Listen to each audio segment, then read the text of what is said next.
What's up everyone, Swanee and Cookie are back with another video, and today's topic is going to be covering EA Motive and Respawn and their future plans with Star Wars, and sort of go over what we hope is going to come from Star Wars here in the future. So there is an article about Motive and their plans, sort of give us an idea of what they're kind of shooting for. They don't go into great detail about anything because, I mean, they're still a few years down the road before we see that game. But they sort of go into some specifics about what they hope that this game might be here in the next few years. So, Cookie, let's dive into it. Yeah, they kind of, obviously, like you said, it's so far away. They kind of gloss over details and stuff, but it sounds like they're trying to go. The main things you can really take out of it are, it sounds like they're trying to go for a game that doesn't really require sequels. It kind of lives on its own for a long period of time and has sequels kind of built in within itself. Basically like a gigantic kind of live service game is what it sounds like they're going for. And it also sounds like they're definitely going for something that involves a lot of multiplayer, because she did say multiple times wants it to involve playing with friends a lot. So on those two elements seem to be the main takeaways from this. We don't take away what the plot or anything is going to be. We do know this is the project that came from Visceral Games that were trying to make a massive single-player RPG. So it doesn't sound like they're going in that exact direction. But that's really all we kind of know at this point, is this is the game that was going to come from Visceral Games before it got shut down last October, and now it's with Motive, and all we really know is they're going for something multiplayer, and it doesn't sound like they want to do a whole lot with sequels. They want to just keep this game as a living thing, basically. We've kind of heard that a lot from game developers lately, but kind of keep it a living It sounds thing. to me it's kind of like a Destiny or like Ubisoft's Division. Or they sort of just have a base game and then they sort of do updates to it, and they have like huge DLC packs over time to kind of keep the player base coming back to it. Because Destiny, they sort of have that model where they have the launch and then they go a few months and then there's like a DLC release. But the problem with Destiny is it's really money hungry. And I mean, this is EA after all, so I can see them loving the Destiny model. Yeah, which was something that people were concerned about when Visceral got shut down, was because it sounded like EA wanted to go towards the Destiny model. So it would make sense if Motive is going to make something more in that general idea, because that's a lot of people believe that the reason that Visceral got shut down, and this was semi-confirmed, was because of the fact that it wanted to go after single-player and didn't want to mess with multiplayer much. And then after all the success with Destiny, EA wanted to go in the direction that Destiny went and involve more multiplayer elements.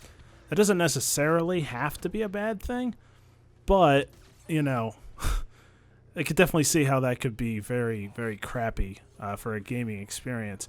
I don't feel like the Division didn't quite get it right because they had a lot of bugs and stuff too. We'll see what happens with their sequel. And Destiny kind of got it right, but there were still elements of it that were kind of messy, especially in the first one. And then the second one, they had something going and got super money hungry.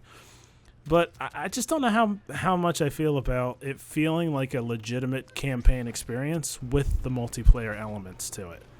I feel like it's always going to lose that, what's the word? Like, you know, feeling like you're within the video game and you're in the video game universe. And then when multiplayer gets introduced, it's very hard to still feel like you're in the multiplayer or in the video game, if that makes sense. Like, you kind of lose that sense of losing yourself in the game.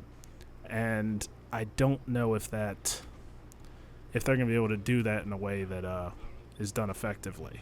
Because it would be great if they could and make it really feel realistic, but I don't know. I feel like that's where the difficulty comes in.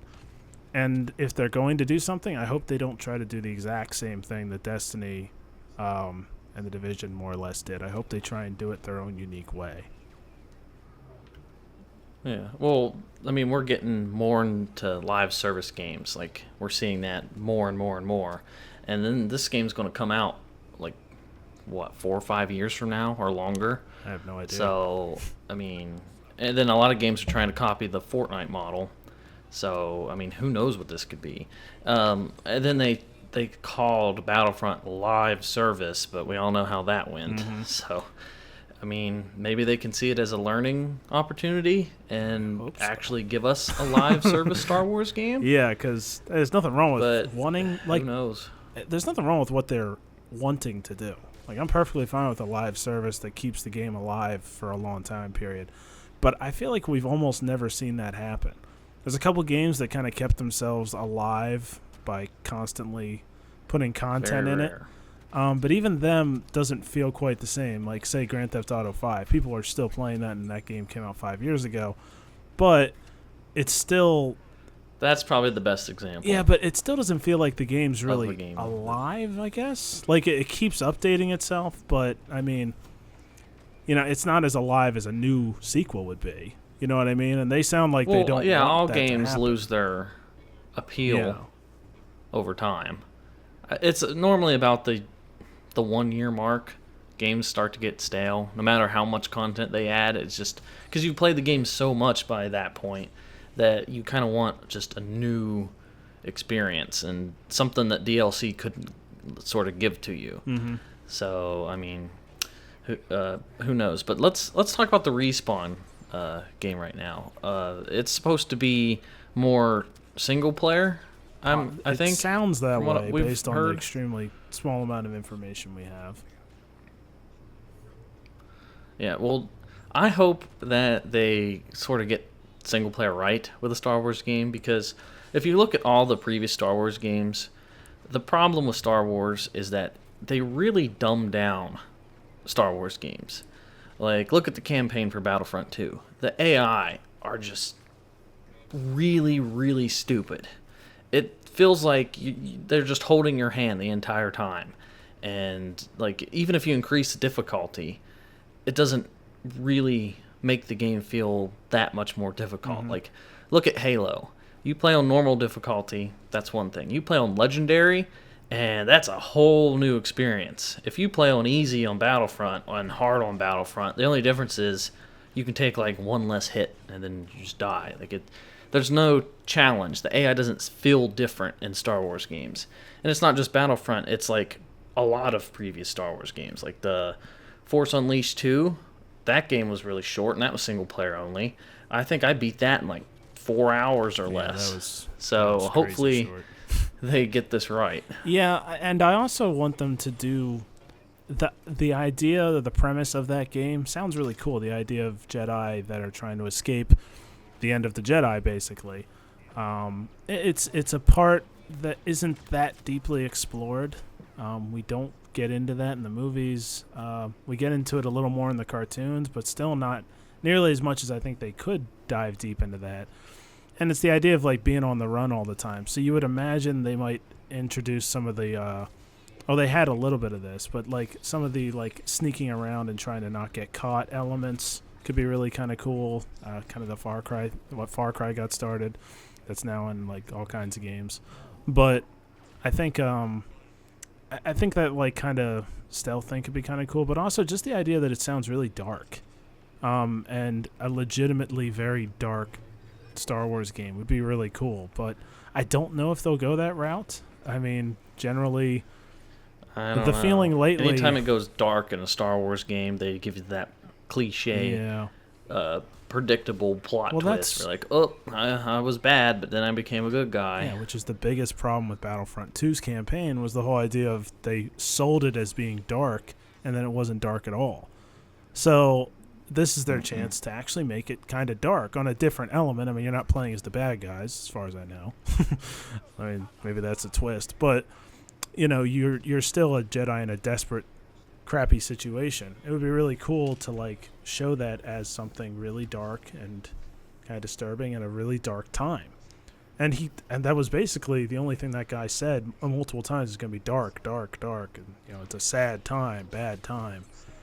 I hope it is a legitimately dark game, because I think it'd be a nice change of pace. We haven't had something like that in a long time. Yeah. There's plenty of dark stuff in the Star Wars universe, hopefully which people seem to forget about, but hopefully they don't hold your hand, and hopefully it is dark and there's no stupid plot twist where you're like good and then evil. I want it to be a dark story the entire time. I'm okay if it has an unhappy ending. I mean, it's Star Wars. That's why I liked Episode 3 so much, because it didn't have a happy ending. It doesn't need a happy ending every single movie. Yeah. Or every single game. So maybe if they want to do a sequel for the Respawn Star Wars game, they could have it have sort of a dark ending and then sort of go from there. Yeah, I mean, it's why Episode 5 was so acclaimed and different during its time, too, is just how dark that movie ended. And it really set up Return of the Jedi extremely well. So, I mean, the dark things really help the bright things look brighter. If everything's bright, it just doesn't it just doesn't have as much to it.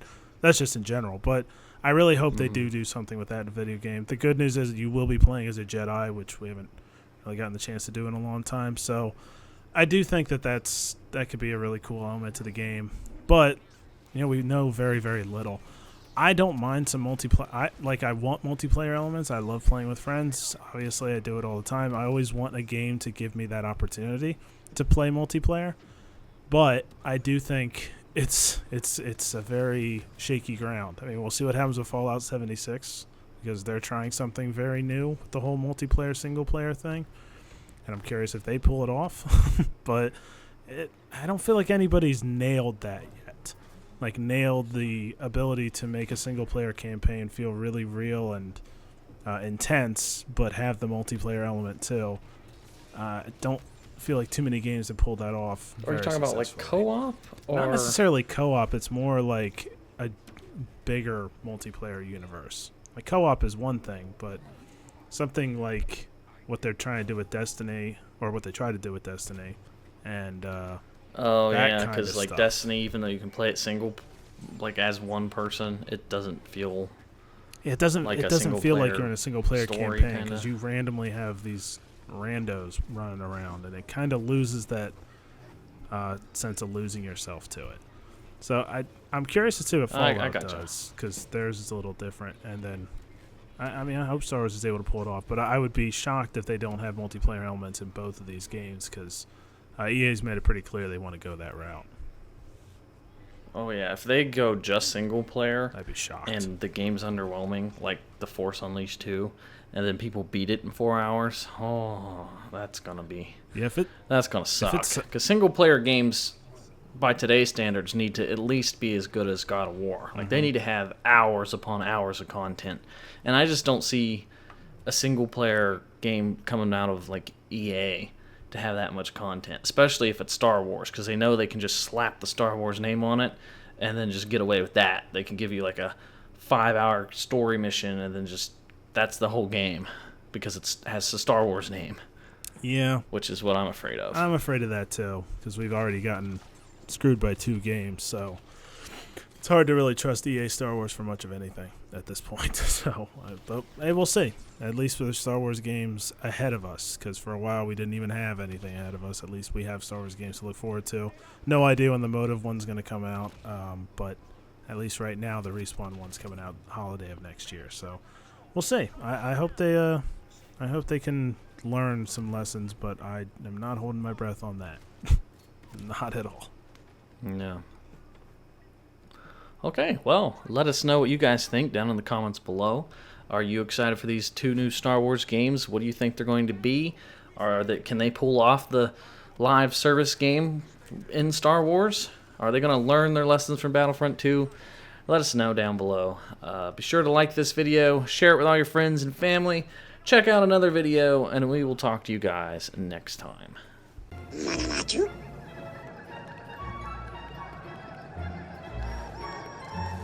Goopa Noopa.